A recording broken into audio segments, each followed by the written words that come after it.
М. Уже басқа компанияға жасап берген жұмыстарыңыз бәрі негізі бар, иә? бар, иә. Аха. Қазір енді не нәрсені үйренгіңіз келеді, там алға қойған бір мақсаттарыңыз бар ма? Мынадай нәрсені біліп алсам, үйреніп алсам деген сияқты.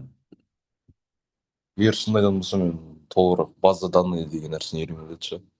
Сіздер ол туралы үйретесіздер ме алдағы уақытта? Жоқ, база данных именно не нәрсенің база данные? ыыы мысалы ана клиенттер көріп уведомление жазып өздерінің аттарын алдырып типа андай ғой, онлайн магазин ше. М. мысалы купить оплатить анау мынау данный информация сол адам туралы. Окей, қараңыз, мысалы мынау И- интернет магазинда Аха, агенттер көрініп тұр ма сізге? иә, көрініп тұр ғой. Сәлеметсіз бе әсем ханым? Бірдеңе дедіңіз ба? Так, қараңыз, мысалы мұнда 14 түрлі категория бар. Ішінде мыңнан астам товар бар да. Жаңа сіз интернет-магазин жайлы Мгм. айтып жатсыз ғой. И мына жақтан тоже корзинаға добавить етіп, там мына жақтан не істесе болады, жаңағы аты жөнін қалдырады, телефон номерін қалдырады деген сияқты. И потом ана жақта CRM-ге түседі деген сияқты ше. Сізде примерно осындай нәрсе ма? Мгм. жоқ, менікі андай прямой сатып алу сол сайттың өзінен. андай болады ғой, мысалы осындай товарлар тұрады обычно, да. Иә. И сол товарлар каждыйның өздерінің информацияларын, данныйларын енгізіп, сөйтіп и прямо купить деген қылып, и жақтан полный өзінің адресін, информациясын, осындай уақытта ыңғайлы дегендей. М. И прямо андай біз мысалы бір приложение скачать еткен кезде шығады ғой, типа нажмите 2 раза на кнопку деген сияқты сатып алатын кезде. Аха. Иә, жарайды. Қазір Нұрасыл мырза, сіздің айтқаныңыз примерно түсініп тұрмын. Қазір ол бойынша қазір оның шамалы соңғы жағында тағы сөйлесіп көрейік, иә. Қазір тақырып бойынша, план Все, бойынша кете берсек дегенім ғой. Окей? давайте, давайте. Аха. Иә, Аха. қазір енді мен кішігірім өзім жайлы таныстырып кетейін. Қараңыздар, енді мен қазір инстаграмда басқа жерде бір активный болып жүрген адам емеспін, там инстаға тиктокқа шығып деген сияқты. Сол себепті қазір өзім жайлы кішігірім айтып кетейін. Менің есімім Нұрбол болады, жасым 23-те, және осы именно веб дизайнмен айналысып жатқаныма 6 жылға таяды. Және осы 6 жыл аясында менің 150-200-ден астам сайтты дизайнда жасадым. Және осы ең соңғы алған проекттің бағасы 3 миллион теңгені құрайды. Қазір енді мен осы 150-200-ден астам сайттың кішігірім бір бөлігін айтып көрсетіп кетейін. Жаңа Нұрасыл мырза сізге көрсетіп бастадым ғой, мына Аренстор деген сайт тоже соңғы жасаған сайттарының бірі. Одан бөлек мұнда парфюмге қатысты жасаған сайттарым бар. Париж, мына Түркістандағы Париж парфюм деген тоже әйелдерге, ерлерге деген сияқты интернет-магазинге жатады. Одан бөлек менде мына жақта қарасаңыздар, мына есікке қатысты, там ортопедический матрасқа жеті ұрпақ, андай үйде жеті шежіре іліп қоятын деген сияқты ше. Сосын солай солай кете береді. Мысалы мына жиһаздарға қатысты жасаған сайттарым, жол кезекке, жаңа ұбт курсына дайындыққа жасаған сайттарым бар. Және сетевой бизнеске жасаған сайттарым, осылай осылай айта берсем көп. Мен жасаған жұмыстардың бір бөлігі осындай. Және мен мына жақта жаңа айттым ғой, ең соңғы алған проектім 3 миллион теңгені құрайды деп ше. Сол проект жайлы кішігірім айтып кетейін. Ол жалпы не проект? Ол жалпы мына Аренсор деген компанияның мобильный приложениесі. Мен бұл жерде конкретно не нәрсені жасаймын. Енді осы 3 миллион проект жайлы бөлек тағы да зум сабақ арнайтын боламын. Қазір кішігірім түсіндіріп кетейін. Қараңыздар, мен мына жақта бұл приложениенің структурасын жасаймын. Мынадай структурасын B2B, мысалы қараңыздаршы, мысалы неге кірген уақытта Яндекс приложение сіздер енді жүктеп алып, және ол жақтан енді тіркелетін кезде сіздерде жаңағы водитель болып тіркелу болмаса клиент болып тіркелу деген моменттер бар. Сол сияқты бізде де жаңағы клиент болып тіркелу және автобит болып тіркелу деген нәрсе болады. Осындай структура негізінде біз осындай приложение жасап жатырмыз. Және одан бөлек бұл қазір структура күйінде, осы структураны мен жасап жатырмын. Одан бөлек мен мынадай золотое яблоко сияқты дизайнды жасайтын боламын. Именно осы 3 миллион теңге алған проектім бойынша осындай примерно дизайнды жасайтын боламын. Осындай дизайндарды жасайтын боламыз именно мына проектім бойынша. Және қараңыздар, мен осы уақыт аралығында енді басында адамдарды оқытпай сөйтіп жүрдім 3-4 жыл, кейін соңғы бір екі жыл көлемінде адамдарды оқытып бастадым. Уже 60-тан астам оқушыны оқыттым, және курсқа қатысқан адамдардың бір жақсы нәтижесі общий, мысалы жасұлан мырза 1 миллион теңгеден көп тауып кетті. Қазір енді кәдімгі мен сөзім шын болу үшін мына жақта адамдардың оплата жасаған кездерін бір бөлігін таныстырып кетейін. Қараңыздар, мысалы ақтоты ханым деген сияқты, мөлдір ханым, перизат ханым, балнұр ханым, осының бәрі маған оплата жасап менің курсыма қатысқан оқушылардың бірі. Енді мен қазір тез тез жаңа нәтиже шығарған, яғни көбісі нәтиже шығарып жатыр, бірақ көбірек нәтиже шығарған оқушы жайлы айтып кетейін. Жасұлан мырза, жаңа мен мұнда айтып тұрған миллионнан көп тапты деген, осы Жасұлан мырза, ол бір проекттің өзін 700 мың теңге алды, сосын басқа да проекттерді алып кетті. Одан бөлек Қанағат мырза өзі граф дизайн, бірақ менен веб дизайн бойынша наставничествоны алды, және айына 300 000 теңге тауып жүреді. Қазір уже веб дизайн үйреніп алғандықтан қазір 300 000 емес 400 000 теңге тауып жүр. Және одан бөлек тағы да 150 000-ға 200 000-ға проекттерді алып жатыр. Так, ендеше мен енді қазір бүгінгі тақырып бойынша айтуды бастайын. Қараңыздар, бүгінгі тақырып жалпы Тилдадағы сайт жайлы болады. Соңғы шыққан Тилдада енді бәрі қазір искусственный интеллект, там, вайп блог, жаңа өзіңіз айтып отқандағыдай вайп кодинг жайлы айтып жатсыз ғой. Сол сияқты Тилдада қазір вайп блог деген нәрсе шықты. Бұл нәрсенің ерекшелігі неде? Бұл нәрсенің ерекшелігі, біз Тилдада бұрында сайтты зероблоктан болмаса шаблон түрде бір күнде сөйтіп жасап отыратын едік, ал қазір 15-20 минутта бір сайтты толыққанды аяқтап тастауға болады. Қазір енді сол жайлы көрсетіп бастайын. Қараңыздар, біз Тилдаға барамыз. Тилдаға барғанда енді тіркелу жайлы айтпай ақ қояйын, иә, тым тіркелу бойынша особо ешқандай қиындығы жоқ. Сіздер қараңыздар, Тилдаға барғанда мына жақтан қазір Тилда деп мына жерден просто регистрация дегені басып тіркеліп кетесіздер. Жай поштаңызды, құпия сөзді жазып тіркеліп кететін боласыздар. Одан кейін войти дегені басып кіреміз.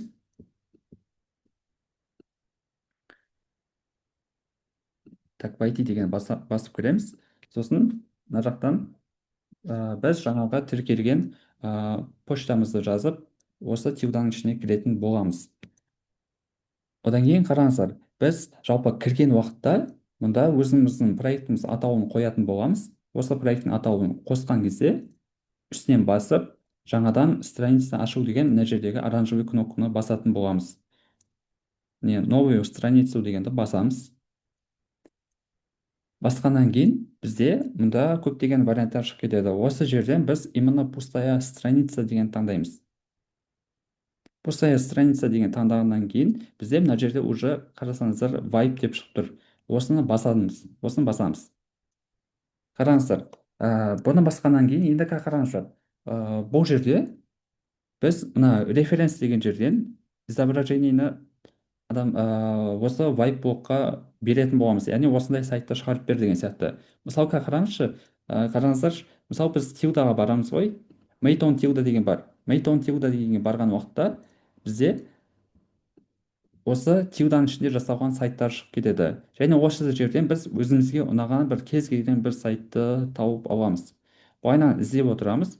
Өзімізге қандай бір сайт ұнайды, соны таңдаймыз да үстінен басып ашамыз. Мысалы, мен мына сайтты таңдап жатырмын. Мына сайт бар екен. Енді қараңыздар, осы сайтты ашып тұрамын да, мен осы сайтты просто скриншот жасап аламын. Так, осы сайтты просто скриншот жасап аламын. Былайынан. Өздеріңіздің ноутбуктеріңізде кәдімгі просто скриншот деген функцияны қосып файл етіп сақтап аласыздар. Қараңыздар, енді сіздерде скриншот етіп сақталған нәрсе өздеріңіздің ноутбуктарыңызда немесе компьютеріңізде тұрады ғой. Соны барасыздар да, мына жақтағы жаңа біз Тилдада вайп-блок дегені бастық қой, мына вайп-блок дегені бастық, және осы жердегі мына прикрепить деген бар. Сұрақ берісінен кейін бізде мына прикрепить изображение деген бар. Осыны басамыз да, суретті жүктеу деген бар. Осы жерге біз мына үстінен басып жаңағы жасап алған скриншотымызды таңдаймыз. Мысалы, міне мына скриншотты таңдадым.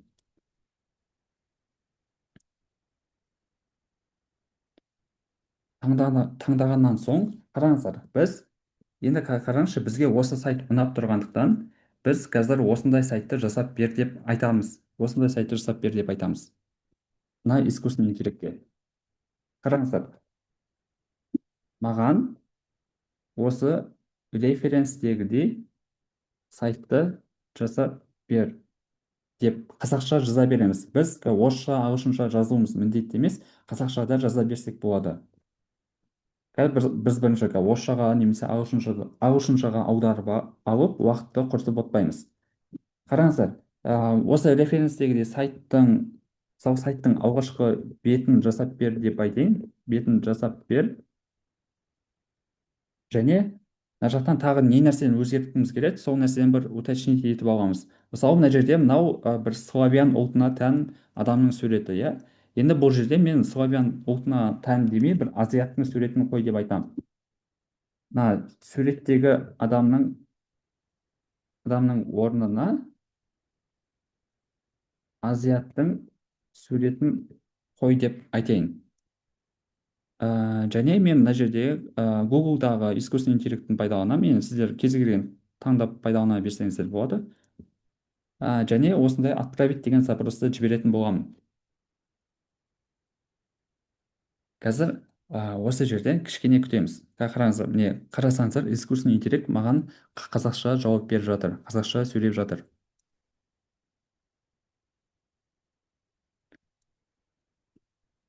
Так, сіздерге осы жерге дейін түсінікті болып жатыр ма? Мен тез айтып кеткен жоқпын ба? Сұрақтарыңыз болса қоя беріңіздер.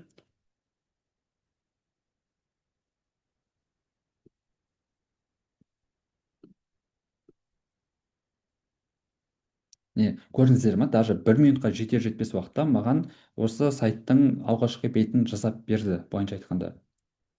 Енді конечно, енді прям идеально етіп жасап бер деп айту қиын. Сол себепті біз қазір сайтты көреміз. Сайтты тағы ашып көреміз. Так, сайтты обновить етіп жіберейін, страницасын. Так,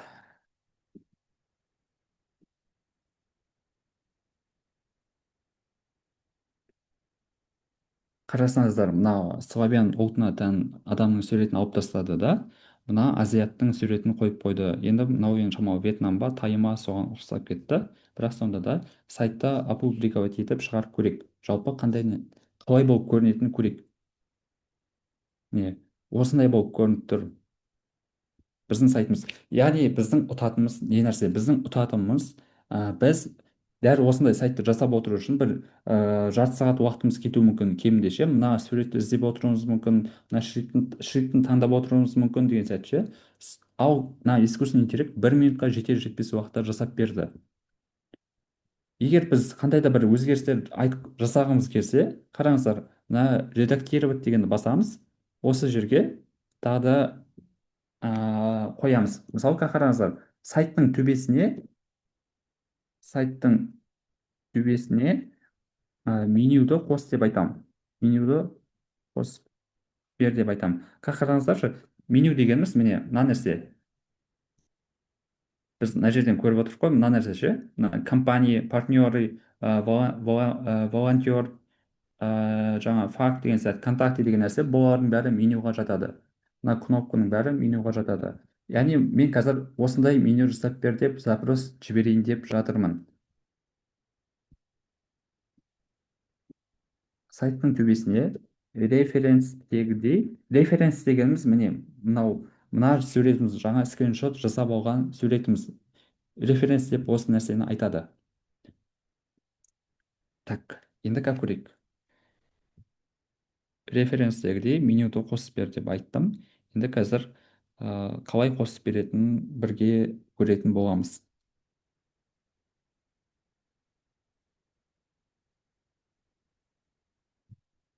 Так. Мұнда қарасаңыздар, міне референстегідей менюді қосып берді, бірақ астымыздағы сурет жоқ болып кетті, иә?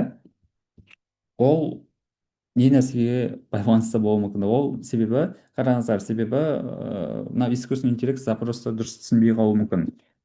Қазір мен қайтадан айтам, менюді де қалдырып астындағы суреттер мен тексттерді де қалдырып бәр референстегідей жасап бер деп айтамын. Қазір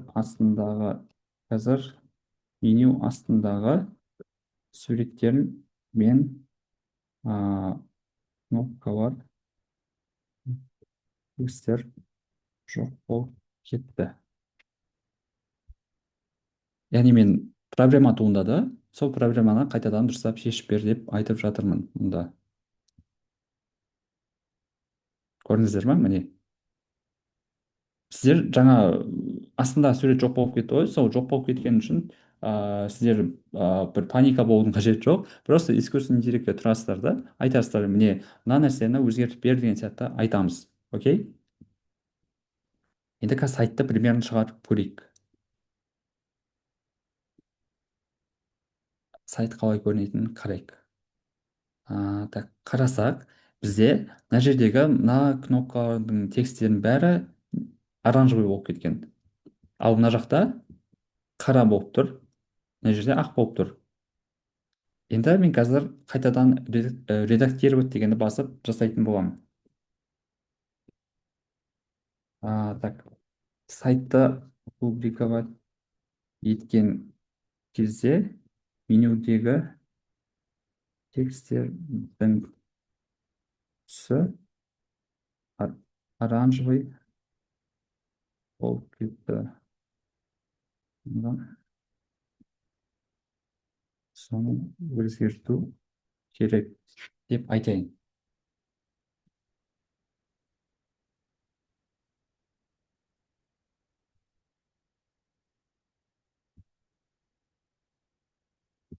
Так. Бізде қандай проблема болды? Бізде жаңа мына кнопкалар оранжевый болып тұр еді. Енді мен жаңа искусственный интеллектке тұрдым да запрос жібердім. Мына менюдағы тексттер оранжевый болып кетті. Маған оранжевый емес, басқаша түске алмастырып бер деп айттым. Так, міне қарасақ, бізде уже басқаша түске алмастырып берді. Енді бізге оранжевый болады, тек қана үстіне басқан уақытта, наведение жасаған уақытта оранжевый болып бастайды біздің жаңа менюдағы түсіміз. Қазір енді одан бөлек бізде енді сайттың мобилді нұсқасы маңызды, иә? Қазір енді мобилді нұсқасына барайық. Так, мобилді нұсқада бізде проблема бар жол екен. Қарасақ, мына адамның суреті негізі астында болған дұрыс. Мына тексттер төбеде болған дұрыс. Сол себепті және мұнда тұрған нәрселер, мына кнопкалар және мұнда тұрған тексттер басқаша болған дұрыс. Және басқаша дегеніміз міне мынадай. Обычно так, мобилді нұсқада біздің сайтымыз мынадай болып көрінеді. Так, қарасақ, бізде мынадай меню болады бізде мобилді нұсқада. Ал мына жерде просто недегідей компьютер нұсқадағыдай тексттер болып кеткен. Енді осылай етіп жасап бер деп қазір запрос жіберетін боламын. Сайттың мобилді нұсқасында менюлерге гамбургер етіп жасап бер деп айтамын. Гамбургер дегеніміз, міне қараңыздар, мына нәрсе. Мына үш таяқша тұрған жоқ па? Осы нәрсені гамбургер деп атайды. Үстен басқанда мында меню шығып кетеді. Каталог, там, компания, Инстаграм, там, главное деген сияқты. Жасап бер деп айтамын. Және жаңағы суретті астыға түсіріп, оның астындағы қызыл фондағы тексттерді жоғарыға көтер. Яғни орындарын алмастыр деп айтайын. Қазір қалай болатынын көрейік.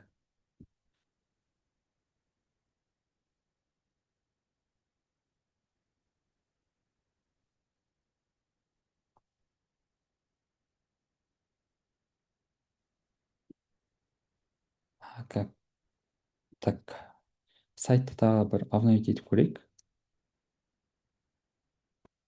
Мұнда уже мынадай гамбургер меню пайда болды.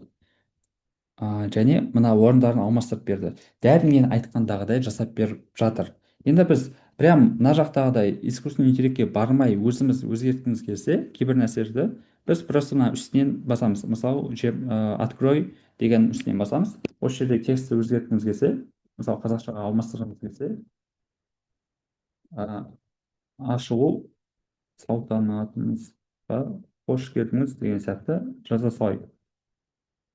Осылай өзгерте берсек болады біз тексттерді ше. Одан бөлек мынаның үстінен басып тұрып, мұндағы размерді бәрін өзгерте бере аламыз біз.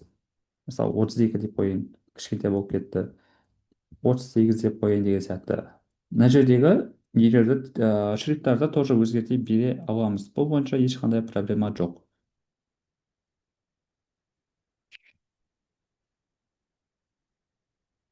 Так. Сіздерге осы жерге дейін айтқандарым түсінікті болып жатыр ма? Егер қандай да бір сұрақтарыңыз болса, қойсаңыздар.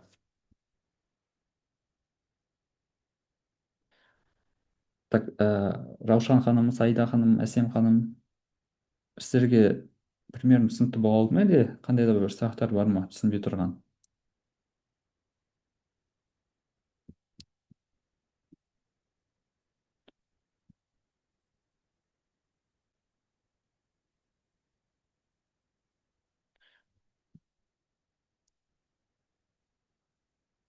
Так, жалпы мен қазір қайтадан бір кішігірім түсіндіріп кетейін.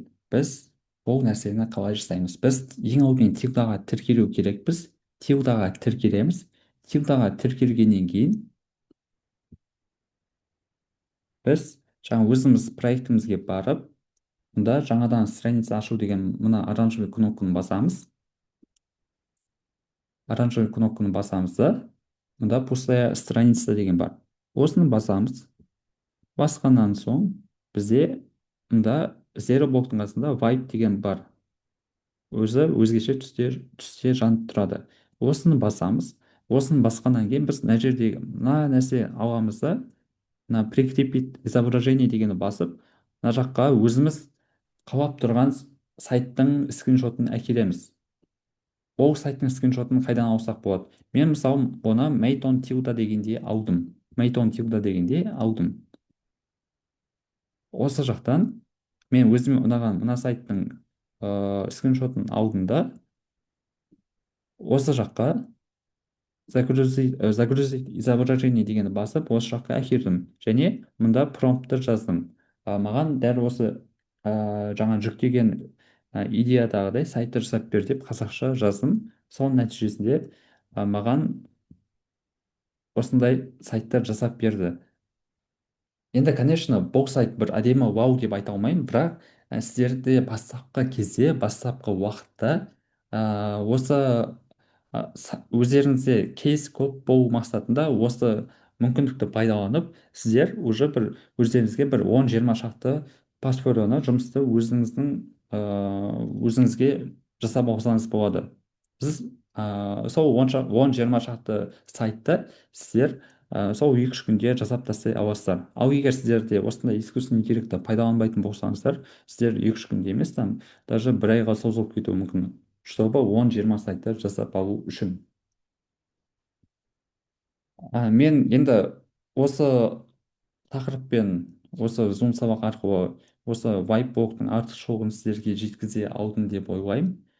Егер тағы да түсінбей тұрған бір қандай да бір сұрақтарыңыз болса, чатқа қойсаңыздар. Чатқа қоясыздар ма, или там осы жерден сөйлей бересіздер ма, айтсаңыздар.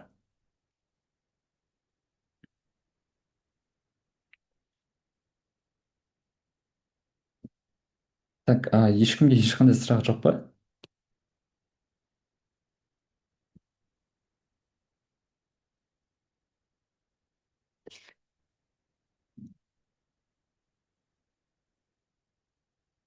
Так, егер ешқандай сұрақ жоқ болса, осы сабақты аяқтай берейік деп ойлаймын.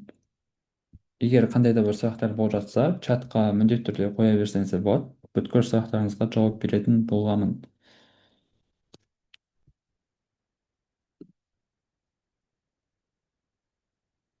Так, осымен кішігірім сабағымыз тәмам. Келесі жолы қандай сабақ болғанын қалайсыздар, соны өздеріңіз чатта жазсаңыздар, айтсаңыздар болады. Одан бөлек жаңағы неде опростарда жауап беріп айтатын болсаңыздар, сіздерге тоже сол сұраныстарыңыз бойынша сабақтарды үйретіп беретін боламын.